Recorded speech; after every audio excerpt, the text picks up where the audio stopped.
Bonjour, c'est Léa et Azélie de Paroles de Patrimoine. Aujourd'hui, on se retrouve pour un nouvel épisode en Pays d'Histoire. On se retrouve à la gare d'Issoire parce qu'on est venu directement depuis Clermont.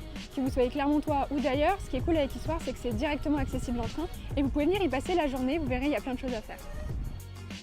Notre première étape, c'est le marché, un incontournable de la région qui se tient tous les samedis matins sur la place de la République.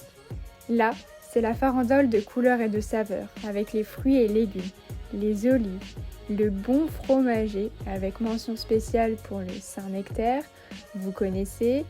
On a de la charcuterie, des rôtisseries, tout pour faire votre petit panier du midi. Après le marché, direction la Tour de l'Horloge pour profiter de superbes expositions, aussi bien temporaires que permanentes, mais surtout monter tout en haut et bénéficier d'un panorama à 360 degrés sur toute la ville. Donc du coup là on a pris un petit prospectus à l'Office du tourisme d'Issoire, puisque Issoire est labellisé Pays d'art et d'histoire, donc tout autour vous avez aussi d'autres lieux à découvrir, on vous montrera ça en vidéo. Et en fait là vous allez avoir un parcours pour visiter les lieux emblématiques d'Issoire, dont l'abbatiale qui est quand même assez extraordinaire, et depuis le belvédère vous pouvez voir tous ces monuments un peu partout, comme la place du marché qui est la place de la République. On en profite pour vous faire un petit aperçu historique de la Tour de l'Horloge. Elle a été bâtie dans les années 1480 pour incarner l'essor et la richesse de la cité d'Issoire. Elle symbolise le pouvoir civil face au pouvoir religieux. Les cloches sonnent chaque heure, mais aussi les événements importants de la cité, ainsi que l'ouverture et la fermeture des portes de la ville. Les personnages publics importants s'y retrouvaient pour prendre les décisions et gérer les affaires municipales. Aujourd'hui, la tour est un lieu d'exposition contemporaine, d'histoire locale, d'événements et de rencontres.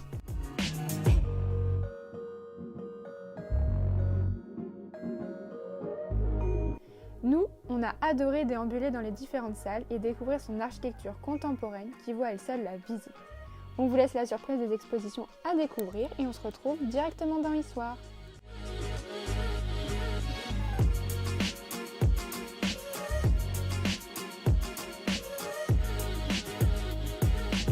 Point central de la ville, son abbatiale romane. Elle est majestueuse aussi bien de l'extérieur qu'une fois à l'intérieur. Pour la petite histoire, la cité d'Issoire naît à l'époque mérovingienne et se développe à l'époque médiévale.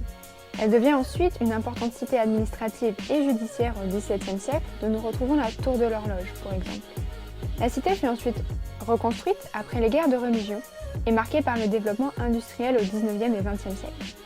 Au niveau de l'abbatiale, vous pourrez remarquer son chœur déambulatoire et ses chapelles rayonnantes, organisées tout autour, les colonnettes peintes et les chapiteaux sculptés.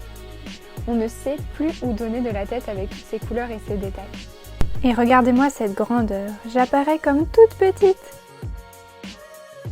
Pour terminer votre visite à Issoire, n'hésitez pas à aller flâner au square René Cassin, situé le long de la Couze Pavin et qui a été récemment réaménagé. C'est l'endroit idéal pour se reposer à l'ombre des arbres et déguster les produits du marché. Bonne visite à Issoire et à très bientôt!